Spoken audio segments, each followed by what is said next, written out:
Nih, saya kasih rahasia ya. Ini diantara kita saja. Janji ya. Takbir saja. Kalau paham yang dibaca, itu nikmatnya tak terlukiskan.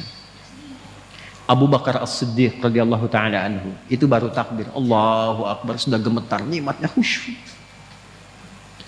Ali bin Abi Thalib radhiyallahu taala anhu, Sayyidina Ali bin Abi Thalib, itu pernah kena duri yang tipis itu kan, itu sakit ya, nyabutnya sulit tuh.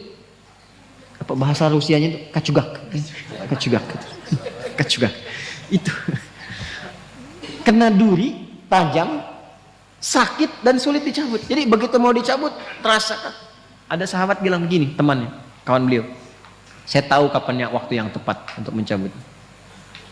Begitu takbir, Allah, Allahu Akbar, takbir, itu dicabut durinya, bahkan tidak ada perubahan di ekspresi wajahnya, sama persis dengan saat mulai bertakbir. Gitu. Hanya satu kalimat, Allahu Akbar. Ucapkan di lisan, terjemahkan di pikiran, Allah Maha Besar. Di pikiran kita mengikuti, menerjemahkan.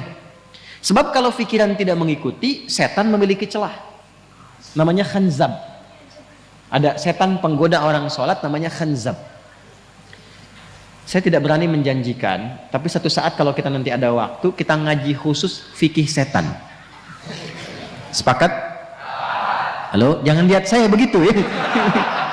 Nanti ada 9 jenis setan yang harus kita waspadai. Dari mulai setan wudhu, setan rumah, setan kantor, terus setan pasar. Ada bu, setan pasar. Sekarang sudah mulai keren, jadi ke mall. Gitu.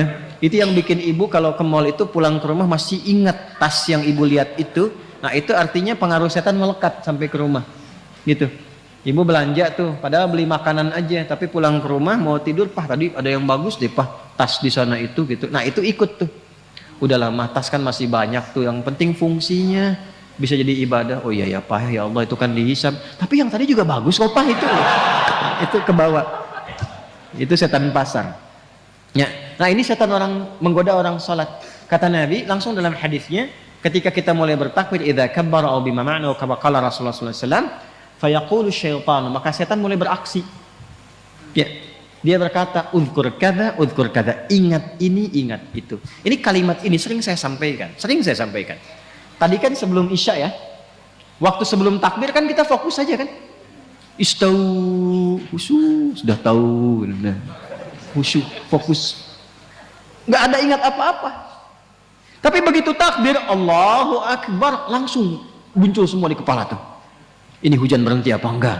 Ini pulang bagaimana? Ya kan? Dan sebagainya. Muncul, betul kan begitu kan? Muncul kan? Betul.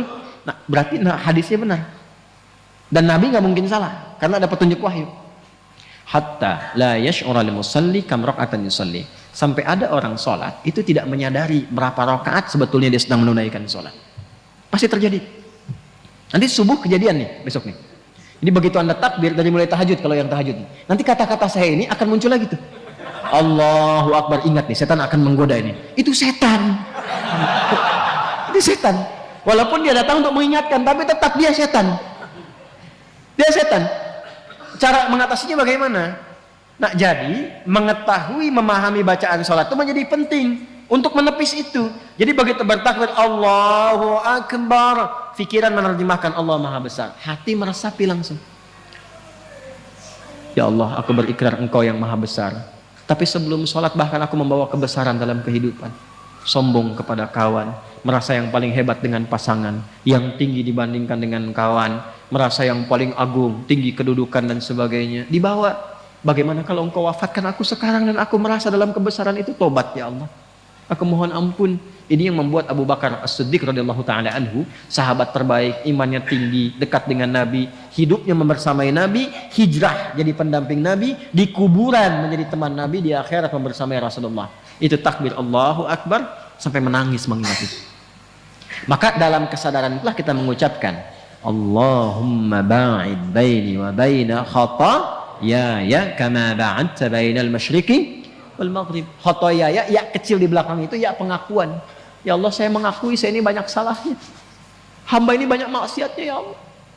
Sedangkan hamba masih mengaku hambamu. Hamba berharap surgamu, hamba berharap pertemuan dengan Rasulullah, tapi hamba mengakui hamba banyak dosa. Maka Anda katakan, kalau memang dalam sholat ini hamba pun masih membawa banyak dosa, ya Allah, dengan ampunanmu yang tanpa batas, mohon ampuni dosa hamba, dan jauhkan dari hamba sejauh-jauhnya, seperti engkau jauhkan timur dan barat yang tidak pernah bertemu. Hamba malu bertemu denganmu, ya Allah, dalam keburukan. Itu maksudnya. Maka kita katakan juga di doa yang lain, ada 12 jenis doa iftitah. Ini atau wajjahtu wajhiya lilladzi fataras samawati wal arda hanifan musliman wa ma ana minal musyrikin. Inna salati wa nusuki wa mahyaya wa mamati lillahi rabbil la syarika lahu bidzalika umirtu wa ana minal. Makanya doa itu seringkali disandingkan dengan pembuka juga iftitah. Allahu akbar kabira walhamdulillahi subhanallahi bukratan wasila.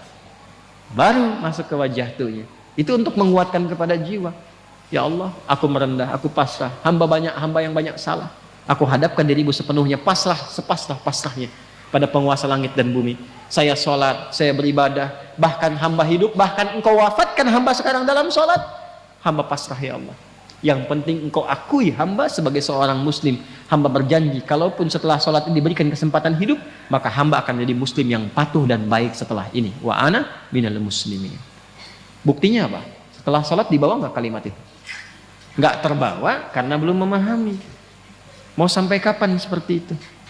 Sedangkan kita sudah ribuan kali menunaikan sholat. Kenapa dari sekian ribu itu tidak ada yang kita usahakan untuk menikmati sholat itu? Sudah nikmat belum? Tapi kan yang penting benar rukunnya, Ustaz, betul. Dan itu mengangkat kewajiban, menghilangkan dosa. Ada pahala kalau rukun terpenuhi. Tapi problemnya, ada nggak dampaknya kepada jiwa yang terasakan dalam menjalani kehidupan dunia? Sebab dulu orang sholat itu bukan hanya menggugurkan hukum, berubah